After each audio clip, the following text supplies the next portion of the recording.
The project involved the hospitals in the Toronto academic community collaborating to update their conflict of interest programs. This update involved us changing the requirement from a requirement of staff to disclose conflicts to instead disclosing their relationships with industry. And also the change involved us focusing on the management of these relationships.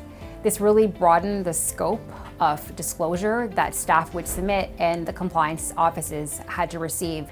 There are a couple unique aspects of this system and project. For one, we chose to not buy off-the-shelf software. Instead, we decided to develop our own system, leveraging an existing platform, which we thought would be user-friendly and foster greater compliance levels. Secondly, in addition to developing our own system, instead of one hospital doing so, we decided to collaborate. So 7 hospitals and a medical school collaborated together to build a system to facilitate this compliance standard need. Some of the benefits of the system were it allowed our physicians and other staff who were subject to disclosure requirements at different hospitals to disclose only once, and that information would be provided to all the different hospitals.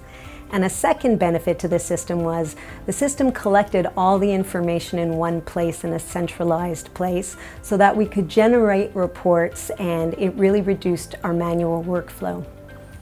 So some tools to take away from this experience are, when you're introducing a new compliance standard, it's best to reach out to in-house counsel in other jurisdictions who have already implemented this standard so that you can learn best practices from them.